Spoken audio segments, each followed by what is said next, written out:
எம்பெருமாள் சொன்ன கட்டளை ஏற்று 700 குடும்பங்கள். வாவைப்பதி எத்தனை பேர் போயிருக்கீங்க? வாவைப்பதி அங்கதான் துவையல் பண்டாரங்கள் தவம் செய்த இடம். அங்க போனா ஐயா துவையல்காரர்களுக்கு தவம் அந்த இடத்துலதான் ஏற்படுத்தி கொடுத்தார் என்று நம்ம என்ன செய்யணும், எண்ணி பார்க்க வேண்டும். அதனாலதான் வாவைப்பதியும் எல்லா மக்களும் என்ன செய்றாங்க, வருகை தருகின்றார்கள்.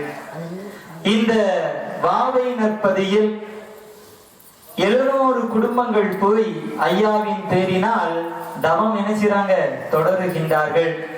700 குடும்பத்திற்கும் இடம் இருக்கிறதுக்கு கொட்டகை அமைக்கணும்னா எப்படி இருக்கும்? எல்லாருக்கும் நீளமா தனித்தனியா அமைக்க முடியுமா? முடியாது. அப்படிதானே? எல்லாரும் ஒரே இடத்துலதான் தங்கி ஆகணும். இப்ப வீட்டுல இருக்கிறது 4 பேர் இருக்கிறோம், 4 பேருக்கும் தனித்தனி ரூம் வேணும். அப்படிதானே? எனக்கு ரூம் இதுதான் அப்படின்னு நம்ம என்ன செய்யறோம், பங்கு வைத்து எடுத்து வாழக்கூடிய ஒரு நிலையில் ஐயா நமக்கு அப்படிப்பட்ட ஒரு பௌச தந்திருக்கிறார். ஆனால் ஐயாவின் மீது அன்பு கொண்ட இந்த அன்பு 700 குடும்ப மக்களும் ஒரே கடற்கரையில் என்ன செய்யறாங்க, 700 பேரும் தங்கி இருக்கின்றார்கள். ஆண் பெண் என்ற எந்த பேதமும் அவங்களுக்கு இல்லை. தன்னை என்ன செஞ்சுட்டாங்க, மறந்து விட்டார்கள். ஐயா சொல்லுகின்றார், கடல் நீர்ல தான் குளிக்கணும், குடிக்கிறதுக்கும் எந்த நீரை தான் பயன்படுத்தணும், கடல் நீரை தான் பயன்படுத்த வேண்டும். அன்னம் சமைப்பதற்கு கூட கடல் தண்ணி தான் என்ன செய்யணும், உபயோகிக்கணும். கொஞ்ச நேரத்துல ஒரு சமையல்ல உப்பு கூட்டிட்டு அப்படின்னா சமையல்காரர் யாரு நல்லா விசாரிக்காம நம்ம விட மாட்டோம். அதை 4 பேர்கிட்ட சொல்லாம விட மாட்டோம். இன்னைக்கு என்ன இப்படி ஆயிடுச்சு, கொஞ்சம் சாதம் குழஞ்சா கூட இன்னைக்கு வீட்டுல கேள்விதான், என்னமா கறி வச்சிருக்கீங்க அப்படின்னு நம்ம குறை சொல்லுவோம். அப்படிதானே? ஆனா ஐயா அந்த நேரத்தில் கொடுத்த அந்த அன்பு கட்டளையை ஏற்று ஒரு நேரம் தான் அன்னம் சாப்பிடுறாங்க. 3 நேரம் கடல் குளிச்சு என்ன செய்யறாங்க, தன்னுடைய ஆடையையும் அலசி அப்படி இருக்கிறாங்க. ஆனா இன்னைக்கு சாமி தோப்புக்கு போனா காலில் மட்டும் லேசா நினைச்சா போதும், தலையிலையும் கொஞ்சம் நினைச்சா போதும், இன்னொரு நாள் பதம் ஆடிக்கிடலாம் அப்படின்னு நம்ம நினைக்கிறோம். ஆனால் அன்றைக்கு ஐயாவின் மீது அன்பு கொண்ட மக்கள் 3 நேரம் கடல் குளித்தார்கள். ஒரு நேரம் உச்சி படிச்சுதான் என்ன செய்யணும், அன்னம் குடிக்க வேண்டும். அன்னைக்கு சொல்லி தந்த வழிபாடு தான் இன்னைக்கு நம்ம என்ன செய்யறோம், பின்பற்றி கொண்டு இருக்கின்றோம். ஐயாவை நினைத்து தவத்தை என்ன செய்றாங்க, தொடருகின்றார்கள். காலையில உகப்பாட்டு, மதியம் உச்சிப்பாட்டு, அடுத்தது மாலை அதுபோல உகப்படிப்பு படித்து எம்பெருமாளை நினைத்து தவத்தை தொடருகின்றார்கள். இதுவே பெரிய விஷயம். அப்படிதான் வீட்டை 1.5 பாதியா வித்துட்டாங்க. கந்து காலிகள் எல்லாம் சொந்தக்காரங்கள்ட்ட ஒப்படைச்சு கொண்டு வந்துட்டாங்க. இதுவே பெரிய மனசு. ஆனாலும் ஐயா அவங்க உள்ளம் இன்னும் என்ன செய்யணும், உறுதியாக இருக்க வேண்டும் என்று ஒரு சோதனையை அங்கு ஏற்படுத்துகின்றார். முதலாவது தெள்ளினங்களுக்கு விடை கொடுக்கின்றார். நீங்க போய் தவம் செய்யக்கூடிய சான்றோர்களினுடைய தவத்தை சோதித்து விட்டு வாருங்கள் என்று சொல்ல தெள்ளினங்கள் என்ன செய்து கூட்டம் கூட்டமா கும்பல் கும்பலா வருகின்றது. உடுக்கக்கூடிய ஆடையில் அங்கு இருக்கக்கூடிய இடம் எங்க பார்த்தாலும் என்னதுதான் தெள்ளு. அப்ப அவங்க நினைக்கிறாங்க, ஆடு மாடு வளர்த்தாதான் அந்த இடத்துல கோழி எல்லாம் வளர்க்கின்ற பொழுதுதான் தெள்ளு இருக்கும். நம்ம பக்கத்துல கடற்கரை எங்கேயுமே இல்லை. ஆனாலும் இது எப்படி வந்தது என்று சொல்லி அவங்க அதையும் என்ன செய்யறாங்க, தாங்கிக் கொள்கின்றார்கள். ஏனென்றால் எந்த உயிரையும் வதைக்க கூடாது. வதைச்சா என்னது, தவம் கலைந்து போயிரும். அருகில இருக்கிறவங்கள்ட்ட கனவுல ஐயா சொல்லிடுவார். உடனே சொல்லுவான், அந்த ஆளு ஒரு உயிரை கொண்டுட்டாரு, அதனால வீட்டுக்கு போயிடணும், அதனால எந்த உயிரை நினைச்சு கூடாது, கொல்லக்கூடாது. நம்ம ஒரு கொசு கடிச்சுன்னா அப்படி தட்டி போட்டாதான் நமக்கு நிம்மதி. அதனால ஐயா அந்த நிலையிலும் இந்த தெள்ளினங்கள் என்னென்ன தொந்தரவுகள் கொடுக்க முடியுமோ அந்த தொந்தரவுகளை கொடுக்கின்றது. ஆனாலும் மக்கள் தாங்கிக் கொள்கின்றார்கள். அப்ப ஐயா நினைக்கிறாரு, பரவாயில்ல நம்ம மக்கள் நல்ல பக்தியா இருக்கிறாங்க என்று அடுத்தது மூட்டை இனங்களுக்கு இப்ப விடை கொடுக்கின்றார். மூட்டை என்ன செய்யும், இருக்கக்கூடிய இடத்துல கடிக்கின்றது.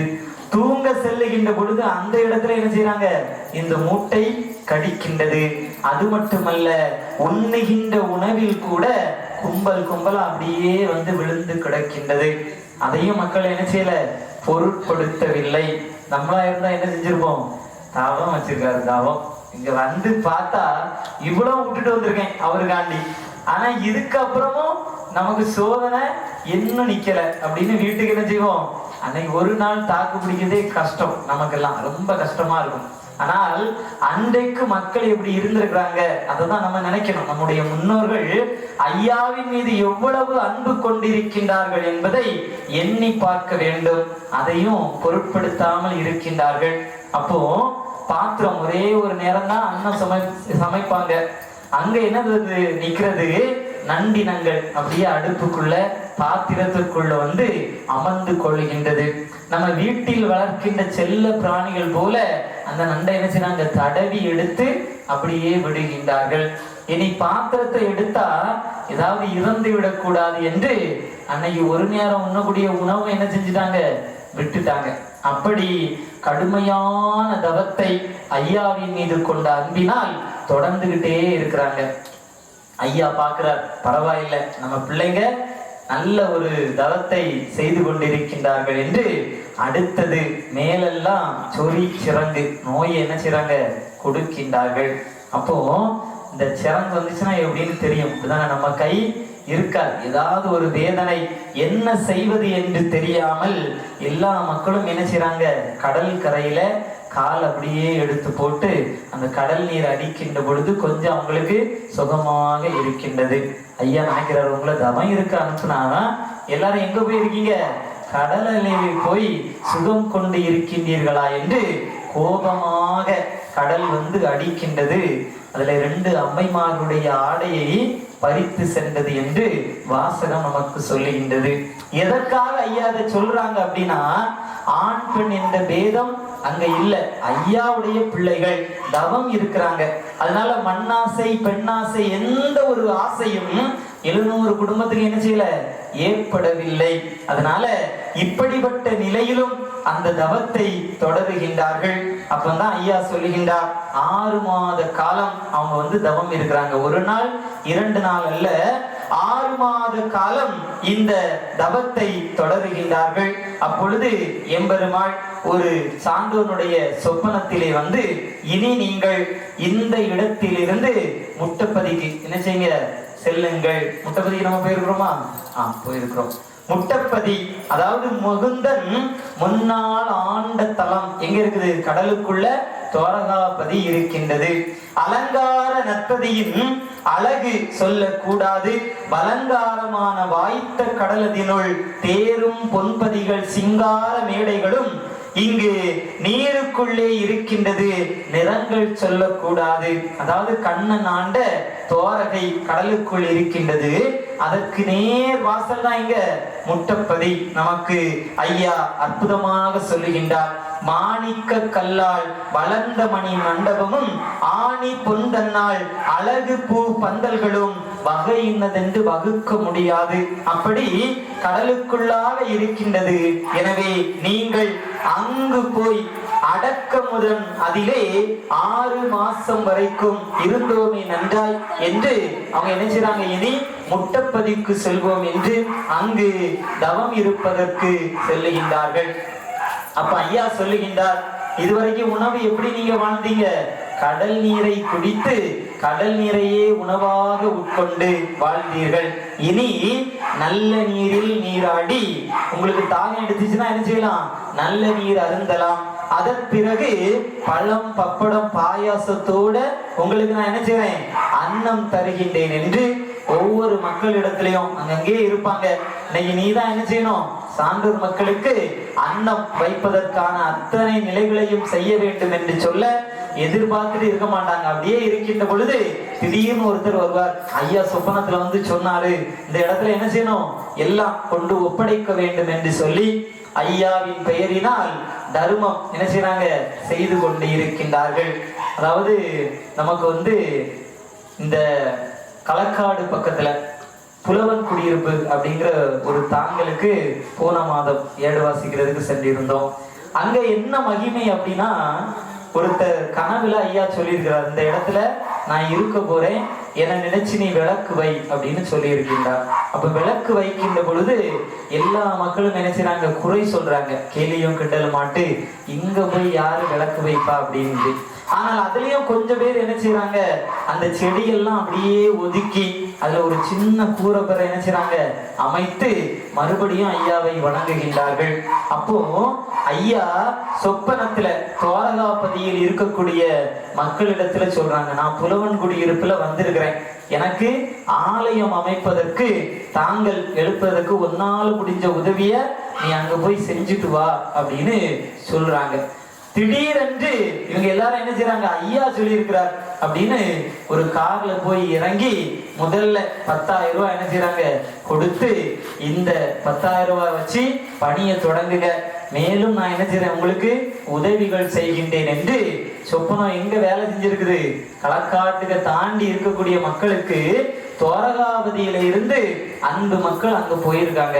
அப்பதான் அங்க மக்கள் நம்புறாங்க ஐயா வந்திருக்கிறார் என்று. அந்த நிலையில் இப்போ வடக்கு வாசல் எல்லாம் கட்டி சிறப்பாக ஐயா நினைச்சாரு நடத்தி கொண்டிருக்கின்றார். இது போல சொப்பனத்தில் எல்லா மக்களுக்கும் சொல்ல எல்லா மக்களும் போய் ஐயா துவையல் பண்டாரங்கள் என்று பெரிய பெயர் வந்தாச்சு அந்த மக்களுக்கு. எல்லாரும் அன்னத்தை கொண்டு போடுறாங்க.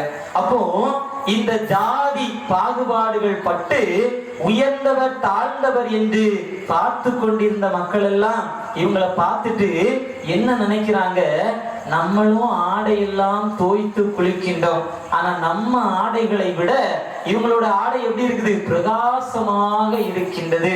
இவங்களுடைய நிலை முன்பு எப்படி இருந்துச்சா, எப்பொழுது மீன் வரும் என்று எதிர்பார்த்து அதை வாங்கி அறக்குறக்காய் அவித்து தின்று வயிறு வளர்க்கின்ற சாணார் கூட்டம் இன்னைக்கு ஓதி உணவருந்துவதற்கு கற்றுக்கொண்டு இருக்கின்றார்களே. இவர்கள் இப்படி மாறி இருக்கின்றார்கள் என்றால் ஒருவேளை நாம் வணங்கக்கூடிய இறைவன் அவர் அருகில் போயிட்டாரோ அப்படின்னு நினைச்சாங்களாம். நம்மளை எப்படி வச்சிருக்கிறாங்க, அறக்குறக்காய் அவித்து திங்கக்கூடிய வயிறு வளர்க்கக்கூடிய சாணார்கள் அப்படின்னு நம்மளை வச்சிருக்காங்க. ஆனா இன்னைக்கு ஐயா என்ன செஞ்சிருக்காரு, நமக்கு அப்படிப்பட்ட ஒரு பாக்கியத்தையும் பௌசையும் தந்திருக்கின்றார். ஆனா இன்னைக்கு நம்ம இந்த சாப்பாட்டை மாத்திருக்கோமா, அது நடந்துட்டே தான் இருக்கு, அப்படித்தானே? அது நம்ம மாத்த மாட்டோம், ஏன்னா அதுதான் நமக்கு எல்லா சத்தும். அதனால ஐயா அப்படிப்பட்ட ஒரு பவுசை கொடுத்த உடனே அவங்க எல்லாம் இது வரைக்கும் ஒதுக்கி இருந்தாங்க, தொட்டா தீட்டு நம்முடைய நடைக்கெல்லாம் வரக்கூடாது என்று. அவங்க இறங்கி வந்து ஏதாவது வேலை இருந்தா நான் செஞ்சு தானேன், காய்கறி வெட்டணுமா, அன்னம் சமைப்பதற்கு ஏதாவது உதவ வேண்டுமா என்று யாருக்காக வந்தாங்க, இந்த துவையல் பண்டாரங்களுக்காக வருகின்றார்கள். இப்படி அற்புதமா தினந்தோறும் பழம் பாயாசம் பப்படத்தோட அங்கு அன்னதானம் நடந்து சிறப்பாக அவங்க வாழ்ந்துட்டு இருக்கிறாங்க. திடீர்னு ஐயா வந்து சொல்றாரு சொப்பனத்துல, இப்பா தவம் இருந்தது போதும், இனி உங்களுடைய கூரைக்கு நீங்க போகலாம் அப்படின்னு சொல்லிட்டார். ஒரு மாதம் முடிந்த பிறகு மக்கள் என்ன நினைப்பாங்க, அங்க சொத்து எதுவுமே இல்லை, நம்ம என்ன செஞ்சிட்டோம், 1.5 பாதியா வித்துட்டு வந்துட்டோம், பெரிய ஒரு மதிப்போடு ஐயா கூப்பிட்டார், அதனால நாங்க வாரும் என்று வந்து விட்டோம். இனி போய் குடும்பக்காரன்ட்ட கேட்டா என்ன நினைப்பான், நம்மளை இழிவாக பேசுவான், அதனால நம்ம போக வேண்டாம், இங்கிருந்தே நம்ம தவத்தை தொடர்ந்து இப்படியே வாழ்ந்து கொண்டிருப்போம் என்று அவங்க தவத்தை தொடர்கின்றார்கள்.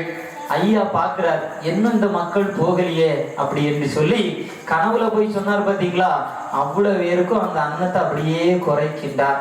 இப்போ அன்னம் வந்து குறைஞ்சிட்டே வருது, அடுத்தது அன்னம் இல்லை ஒரு காலகட்டத்துல.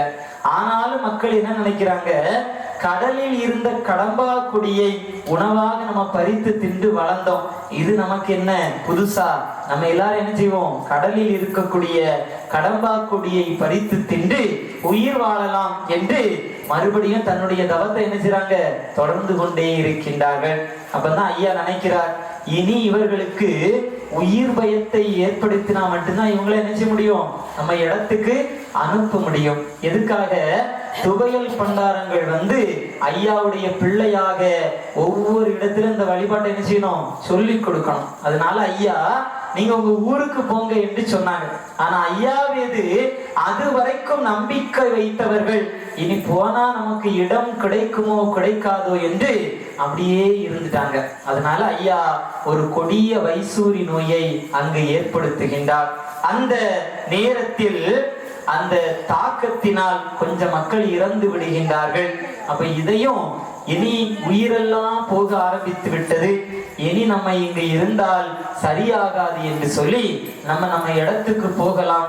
சரி, போகக்கூடிய தருவாயில் ஐயா இடத்தில் ஒரு வார்த்தையை சொல்லிவிட்டு போகலாம் என்று அதுக்கப்புறம் தான் எங்க வராங்க, ஐயா கிட்ட செய்தியை சொல்வதற்கு வருகின்றார். அப்ப ஐயா சொல்லுகின்றார், இந்த வைசூரியில் இறந்த அந்த உயிரெல்லாம் என்னிடத்தில் சிவஞான புக்கணத்தில் நான் பாதுகாத்து வைத்திருக்கின்றேன், நீங்க உங்களுடைய ஊருக்கு செல்லுங்கள் என்று.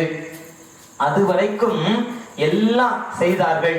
ஆனா எனக்கு ஐயா கிட்ட கேட்டிருக்கலாம், எனக்கு வீடு இல்லையே நான் என்ன செய்வேன் என்று ஐயாவிடத்தில் கேட்டிருக்கலாம். ஆனா இவங்களே என்ன செஞ்சாங்க, ஒரு முடிவை எடுத்தார்கள். ஆனால் இப்பொழுது ஐயா சொன்ன உடனேயே அவங்க ஊருக்கு வருகின்றார்கள். எந்த மக்கள் எதையெல்லாம் இந்த துவையல் பண்டாரங்களின் இடத்தில் இருந்து வாங்கினார்களோ அத்தனை பொருளையும் என்ன செய்றாங்க, திருப்பி கொடுக்கின்றார்கள். நம்ம ஒரு 5 வருஷம் கழிச்சு வந்து கேட்டா கொடுப்போமா, நீயும் கொடுத்தது எங்க போச்சோ யாருக்கு தெரியும் அப்படின்னு நம்ம இன்னைக்கு அப்படிப்பட்ட நிலையில் இருக்கின்றோம். ஆனால் ஐயாவினுடைய பெயரினால் அத்தனையும் திரும்ப கொடுக்கின்றார்கள். அப்பதான் ஐயா நினைக்கின்றார், இனி இந்த பண்டாரங்களுக்கு ஒரு பவுசை ஏற்படுத்தி கொடுக்க வேண்டும் என்று ஐயாவே ஒரு பண்டார வேஷம் போடுகின்றார். வேஷம் போட்டு எல்லா இடத்திலும் இந்த துவையல் பண்டாரங்களுக்கு அன்னம் கொடுக்க வேண்டும், ஆடை கொடுக்க வேண்டும், பொன்தானம் சொர்ணதானம் முதலாக துவையல் பண்டாரங்களுக்கு கொடுக்க வேண்டும் என்று எல்லா மக்களிடத்திலும் சொல்ல, அப்படி ஒவ்வொரு இடத்துல இருந்து என்ன செஞ்சாங்க, துவையல் பண்டாரங்களுக்கு எல்லாம் அழைத்து அவர்களுக்கு அன்னம் கொடுக்கின்றார்கள், பொன் கொடுக்கின்றார்கள், அத்தனையும் கொடுத்து அழகு பார்க்கின்றார்கள். இப்படியாக பாங்கான துவையல் பண்டாரங்கள் எல்லாம் பூங்காரமாக பிச்சை அமுது கொண்டிருந்து அப்படி வாழுகின்ற பொழுது எம்பெருமாள் தொடர்ந்து தன்னுடைய தவத்தை நிறைவு செய்து 6 ஆண்டு தவத்தையும் நிறைவு செய்து அப்படியே இருக்கின்ற பொழுது இங்கு யார் வருகின்றார், எம்பெருமான் நாராயணர் தன்னுடைய மகனை பார்க்க வேண்டும் என்பதற்காக கடலுக்குள்ளே இருந்து கலைமுனி ஞானமுனி வளர்ந்த முனி இடத்திலே சொல்லுகின்றார், என்னுடைய மகன் தவத்தை நிறைவு செய்து விட்டான், எனவே அவனை இங்கு அழைத்து வாருங்கள் என்று சொல்ல, அதுபோல எம்பெருமானுடைய அருளினால் இந்த முனிவர்கள் அப்படியே வருகை தந்து எங்க வராங்க, சுவாமி தொட்டிற்கு வருகின்றார்கள். வந்தன வைந்த பாதம் மலரினை முனிமா கண்டு செந்தமிழாயன் பெற்ற செய்து கண்ணோவின்னோ கந்தர கலியை வந்து கனத்ததன் புவியையாள முந்தனல் தவங்கள் செய்து முடித்தவா போற்றி போற்றி. கலியில் வந்திருந்து பெண்ணோடவனி பொன்னாசை மண்ணோடுன்னு மதத்தாசை மாய வெளியார் மருட்டாசை பன்னோர் தவத்துள்ள நிகாமல் பவமே அடுத்து பார்வை விழிய கண்ணோ ஞான கருவிருத்தி கண்டாய் பொருளை கண்டாயே